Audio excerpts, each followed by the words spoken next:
अस्सलाम वालेकुम स्टूडेंट्स, क्या हाल है आपके। मेरा नाम है अबरार चौहान। आज हम first year chemistry chapter number 10 के अंदर पढ़ने जा रहे हैं second part of galvanic cell. इसमें हम ये देखेंगे कि सॉल्ट ब्रिज क्या होता है और क्या गैल्वानिक सेल रिवर्सिबल है या नहीं है। तो चलते हैं हम लेक्चर की तरफ। स्टूडेंट्स, आज हम पढ़ने जा रहे हैं सॉल्ट ब्रिज को और रीचार्जिंग ऑफ वोल्टिक सेल को। वोल्टिक सेल की रीचार्जिंग को हम रिवर्सिबल सेल के तौर पे भी लेते हैं। खैर, हमारा जो फर्स्ट टॉपिक है that is a function of salt bridge. सबसे पहले तो हम ये देखते हैं सॉल्ट ब्रिज होता क्या है। मींस सॉल्ट ब्रिज जो हम पढ़ने जा रहे हैं ये आखिर ऑपरेटर्स का या हमारे सेल का कौन सा हिस्सा है। हमारे सेल के अंदर एक यू शेप की यानी कि यू की शक्ल की एक ट्यूब होती है।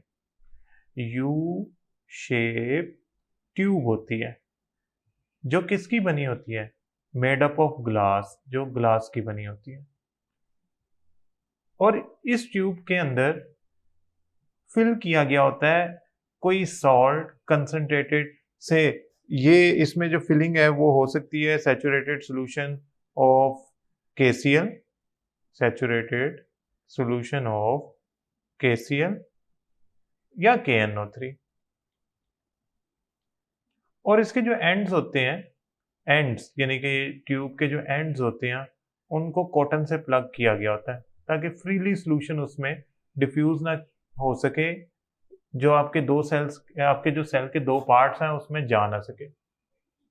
अगर मैं हाईलाइट करूं तो आपके जो डायग्राम बनी है उसमें ये जो येलो कलर की ट्यूब है that actually indicate salt bridge. ये सॉल्ट ब्रिज को इंडिकेट करता है। अभी ये जो हमारे पास सॉल्ट ब्रिज है it can be KCl saturated solution having KCl saturated solution in gel or it can have the KNO3 as a saturated solution in gel। ये मीन सॉल्ट ब्रिज का फंक्शन क्या है। ठीक है, ये सॉल्ट ब्रिज हमारे cell के अंदर मौजूद है लेकिन इसका फंक्शन क्या है। एक्चुअली सॉल्ट ब्रिज क्या करता है, जो आपका सेल होता है इसमें आयंस को डिफ्यूज कराता है। आयंस को डिफ्यूज कराने से फायदा क्या होता है, आयंस को डिफ्यूज कराने से फायदा ये होता है कि आपके जो हाफ सेल्स हैं यानी कि सेल ए, ये फर्स्ट पार्ट है, ये सेकंड पार्ट है गैल्वानिक सेल का, इन दोनों को मिलाएं तो आपका एक कंप्लीट सेल बनता है। इसमें नेट चार्ज अकुमुलेशन नहीं हो पाती। इसका क्या मतलब है, जरा इसको थोड़ा सा डिटेल में समझते हैं। सबसे पहले हम हाईलाइट करते हैं, ये मेरे पास जिंक का इलेक्ट्रोड है और जो सोल्यूशन है मेरे पास वो है जिंक सल्फेट 1 मोलर। और जो मेरे पास ये वाला इलेक्ट्रोड है ये है कॉपर का और ये जो सोल्यूशन है इसका ये है copper sulphate 1 molar solution. Student, जो सॉल्ट ब्रिज है ना उसकी इंडिकेशन होती है दो पैरेलल लाइन से। तो अगर मैं ए और बी को यहाँ से रिमूव कर दूं, जो हाफ सेल्स हैं दो जो मिलके गैल्वानिक सेल बना रहे हैं, इसको रिमूव कर दूं तो मेरे पास यहाँ पे जिंक मेटल का इलेक्ट्रोड है जो जिंक सल्फेट के 1 मोलर सोल्यूशन में डिप किया गया है। ये एक्वा सोल्यूशन है। दरमियान में सॉल्ट ब्रिज है जो कि मैंने पैरेलल लाइन से शो किया है और इधर कॉपर मेटल इलेक्ट्रोड है। अगर आप इसके आगे सॉलिड लगाना चाहे तो आप लगा सकते हैं और साथ इसके दूसरी तरफ कॉपर सल्फेट का सोल्यूशन है एक्वस 1 मोलर। स्टूडेंट, अब मेरी बात गौर से सुननी है आपने। होता क्या है, होता यूं है कि अगर मैं इन दो हाफ सेल्स को थोड़ा सा स्पेस बना लूं तो that would be more accurate.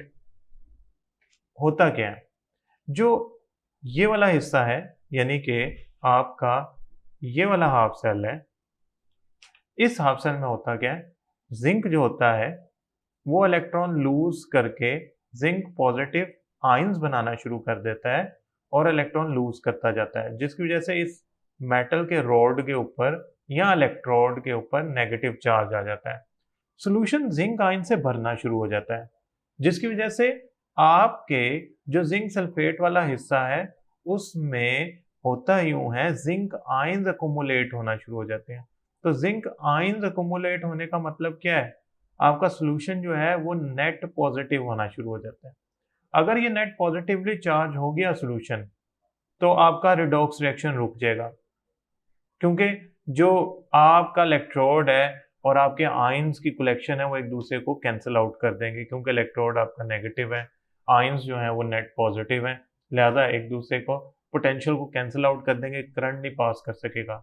साथ ही साथ दूसरी साइड पे क्या होता है, जो कॉपर सल्फेट वाला सोल्यूशन है, इसमें जो कॉपर आयंस हैं वो क्या कर रहे हैं, वो इलेक्ट्रॉन गेन करके दो कन्वर्ट हो रहे हैं कॉपर मेटल के अंदर। तो इधर पॉजिटिव चार्ज कंसीडर होगा, क्योंकि जो आपका कॉपर इलेक्ट्रोड है दैट एक्चुअली इंडिकेट्स कि यहाँ पे इलेक्ट्रॉन की कमी थी। तो टेक्निकली जिंक से इलेक्ट्रॉन भागना शुरू हुए कॉपर की तरफ और कॉपर ने वो इलेक्ट्रॉन गेन करना शुरू कर दिया। अच्छा, इस सोल्यूशन के अंदर, कॉपर सल्फेट के सोल्यूशन के अंदर कॉपर आयंस जो हैं वो तो इलेक्ट्रॉन गेन करते जा रहे हैं, पीछे क्या छोड़ते जा रहे हैं, पीछे छोड़ते जा रहे हैं सल्फेट आयंस। तो इस सोल्यूशन के अंदर यानी कि कॉपर सल्फेट के सोल्यूशन के अंदर सल्फेट आयन की कलेक्शन बढ़ती जाएगी बढ़ती जाएगी बढ़ती जाएगी। तो यहाँ पे जो चार्ज डेवलप होगा वो कौन सा डेवलप हो जाएगा, नेट नेगेटिव चार्ज डेवलप होना शुरू हो जाएगा।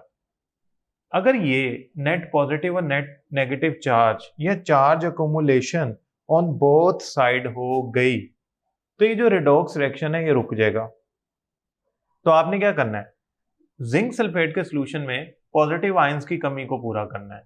वो कैसे पूरा करेंगे, साल्ट ब्रिज क्या करता है, साल्ट ब्रिज कर ये रहा है कि देखें यहाँ पे जिंक आयंस यानी कि नेट पॉजिटिव चार्ज अकोमुलेट हो रहा है इस जगह पे।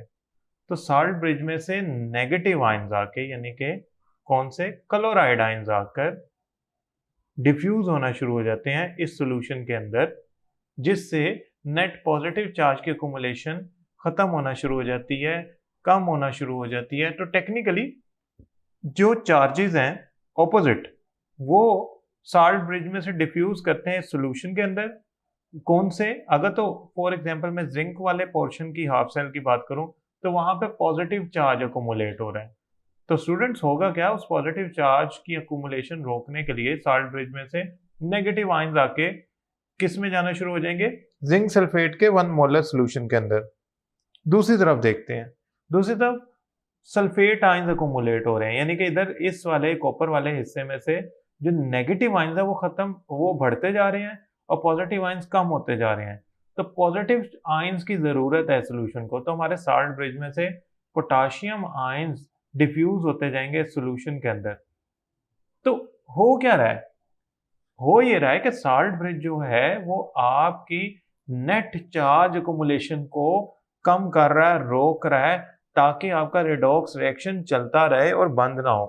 अगर साल्ट ब्रिज ना होता तो इधर जिंक आयन इकट्ठे हो जाने थे, उधर सल्फेट आयन इकट्ठे हो जाने थे।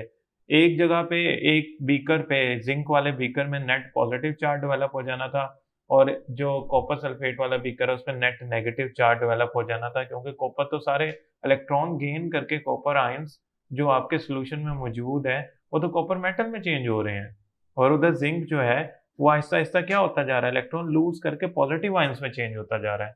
तो आपका साल्ट ब्रिज करता ही है कि वो रिड्यूस करता है, प्रिवेंट करता है any net charge accumulation in both beaker. अगर जिंक की बात की जाए तो वहां पे अपने नेगेटिव आयंस को डिफ्यूज करा देता है, अगर कॉपर सल्फेट वाले हिस्से की बात की जाए तो वहां पे अपने पॉजिटिव आयन को डिफ्यूज करा के नेट चार्ज अकोमुलेशन को रोकता है।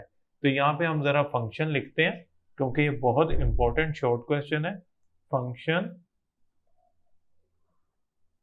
Of salt bridge, salt bridge का फंक्शन लिखने जा रहे हैं हम। एक लाइन भी लगा लेते हैं इसके नीचे क्योंकि ये इंपॉर्टेंट है, तो लिहाजा हम इसके नीचे 2 लाइन्स लगाते हैं। फंक्शन ऑफ साल्ट ब्रिज क्या है, the salt bridge, the purpose of salt bridge is to prevent net charge accumulation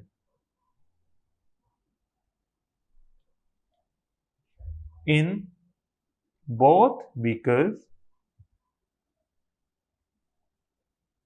by diffusing ions present in salt bridge. तो सॉल्ट ब्रिज करता है क्या, आयंस को डिफ्यूज कराता है और प्रिवेंट करता है नेट चार्ज अकोमुलेशन को। देखे ना, जिंक वाले में नेगेटिव आयंस कम होते जा रहे थे, तो और पॉजिटिव आयंस जो थे वो बढ़ते जा रहे थे, तो नेट पॉजिटिव चार्ज आ जाना था जिंक वाली साइड पे। तो इसको रोकता है सॉल्ट ब्रिज, अकोमुलेशन को रोकता है चार्ज की। तो अगर सॉल्ट ब्रिज ना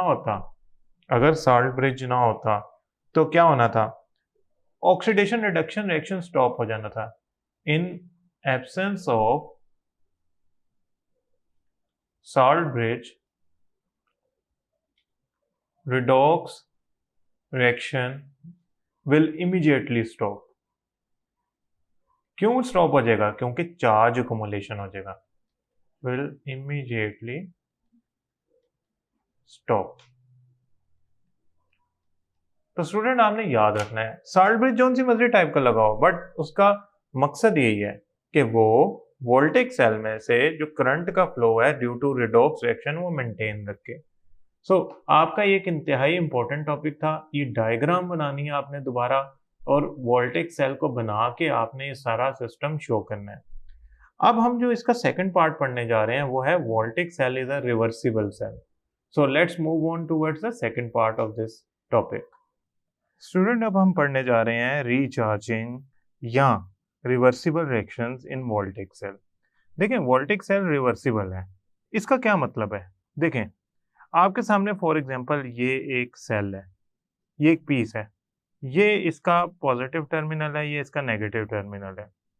आपने इसे कनेक्ट किया विद एनी बल्ब, इसने वो बल्ब को एनर्जी दी, उस बल्ब ने लाइट अप हुआ, और जब तक ये सेल की कैपेसिटी थी वो इस बल्ब को रोशन रखा।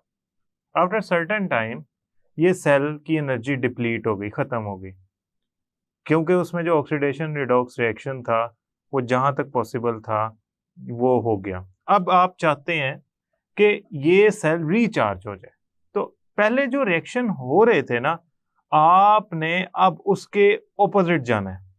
यानी कि पहले आप सेल को कर रहे थे डिस्चार्ज, इस्तेमाल, अब आप करने जा रहे हैं उसको रिचार्ज, दोबारा इस्तेमाल के काबिल बनाने जा रहे हैं।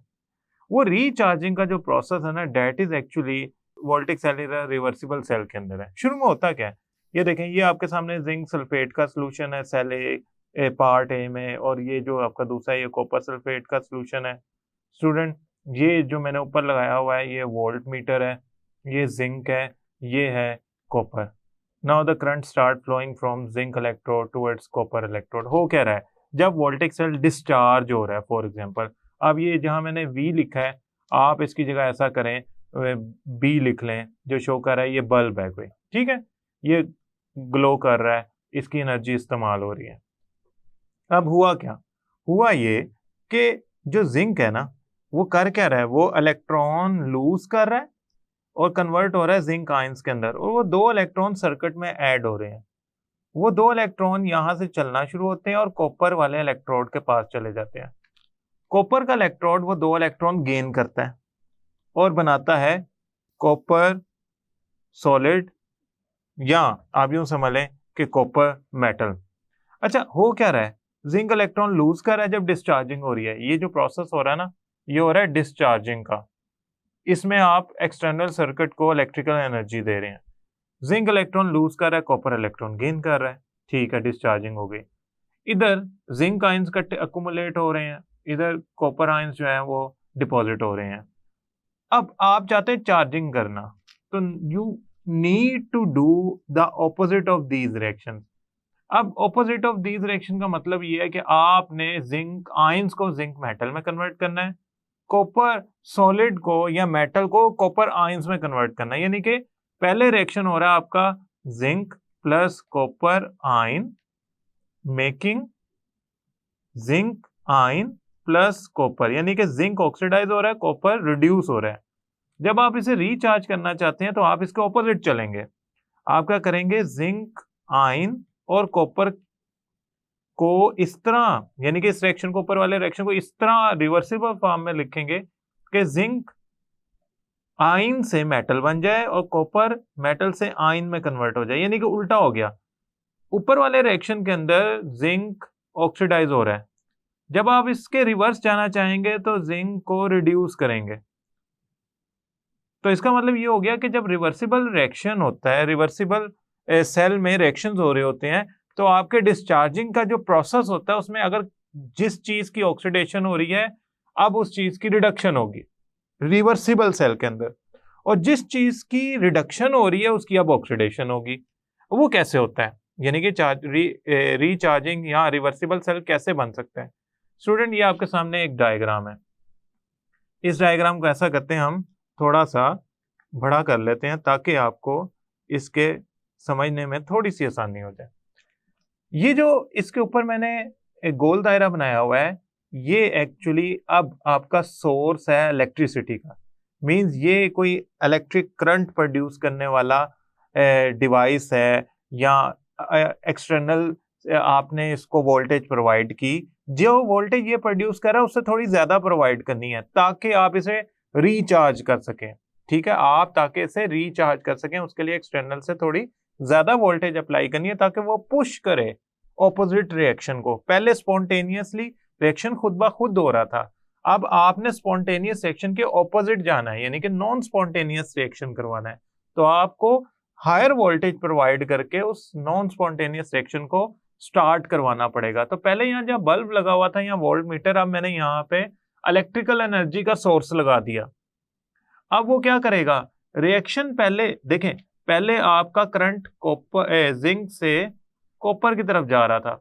अब इलेक्ट्रिकल सोर्स लगाने की वजह से आपका करंट क्या करेगा, अब आपने क्या होगा, करंट ऑपोजिट डायरेक्शन में आपको लगेगा फ्लो कर रहा है, हालांकि वो सोर्स पुश कर रहा है इस रिएक्शन को ऑपोजिट डायरेक्शन में। कैसे भला, देखें, जब आप इलेक्ट्रिकल सोर्स लगा देते हैं और इसमें रिचार्जिंग शुरू कर देते हैं, यहाँ पे जिंक सल्फेट का सोल्यूशन आ गया 1 मोलर, यहाँ पे कॉपर सल्फेट का सोल्यूशन आ गया 1 मोलर, और ये आपका साल्ट ब्रिज है। जब आप करंट एक्सटर्नली देते हैं हायर वोल्टेज का तो ये रिचार्ज होना शुरू हो जाता है। जिंक आयंस क्या करते हैं, 2 इलेक्ट्रॉन गेन करते हैं और जिंक सॉलिड या मेटल में कन्वर्ट हो जाते हैं।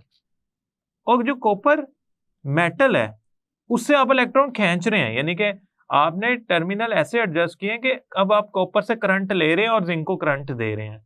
तो कॉपर सॉलिड क्या करता है, कॉपर आयंस में कन्वर्ट होता है और 2 इलेक्ट्रॉन प्रोड्यूस करता है। तो ऊपर वाले रिएक्शन के ऑपोजिट रिएक्शन आपने लिखे, ऊपर वाले रिएक्शन के ऑपोजिट रिएक्शन आपने लिखे, जो ये इंडिकेट कर रहे हैं कि अब आपका इलेक्ट्रिक करंट जो होगा वो फ्लो करेगा इन ऑपोजिट डायरेक्शन अगर हम इलेक्ट्रिकल सोर्स लगाएं ऑफ हायर वोल्टेज। इससे क्या हो रहा है, रिचार्जिंग हो रही है। किसकी रिचार्जिंग हो रही है, आपके वोल्टेज सेल की। ये इसका मतलब ये हो गया कि रिचार्जिंग के लिए आपको इलेक्ट्रिकल सोर्स चाहिए। तो आसान लफ्जों में रिचार्जिंग नॉन स्पॉन्टेनियस प्रोसेस है। तो हमारा वोल्टेज सेल, पहली बात है ये प्रूव हो गया कि रिचार्ज हो सकता है, रिवर्सिबल सेल में रिवर्सिबल सेल के तौर पे एक्ट कर सकता है। दूसरी बात ये हो गई कि आपका नॉन स्पॉन्टेनियस प्रोसेस के साथ साथ ये रिचार्जेबल है। आप मोबाइल फोन की बैटरी समझें, तो मोबाइल फोन की बैटरी में होता क्या है, आप जब उसको इस्तेमाल कर लेते हैं तो वो ड्रेन हो जाती है, डिस्चार्ज हो जाती है। अब वो वोल्टेज सेल है, आप क्या करते हैं, उसे एक्सटर्नली कनेक्ट करते हैं चार्जर से। चार्जर क्या करता है, जो रिएक्शन पहले हुआ था उस रिएक्शन के ऑपोजिट रिएक्शन करवाता है, यानी कि जहां पहले ऑक्सीडेशन हुई होती है वहां रिडक्शन हो रही होगी, जहां रिडक्शन हुई होती है वहां ऑक्सीडेशन हो रही होगी। अल्टीमेटली क्या होता है, अल्टीमेटली ये होता है कि आपका सेल जो होता है वो रिचार्ज हो जाता है और आप उसे इस्तेमाल दोबारा करने के काबिल बना लेते हैं। स्टूडेंट, ये जो जिंक इलेक्ट्रॉन गेन कर रहा है ना, that is a reduction process, और ये जो कॉपर इलेक्ट्रॉन लूज कर रहा है that is a oxidation process. पहले उल्टा हो रहा था, अब यहाँ पे रिडक्शन और ऑक्सीडेशन इंटरचेंज हो गई।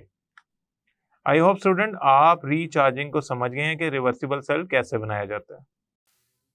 आई होप स्टूडेंट ये लेक्चर आपको समझ आया होगा। नेक्स्ट लेक्चर तक के लिए अल्लाह हाफिज।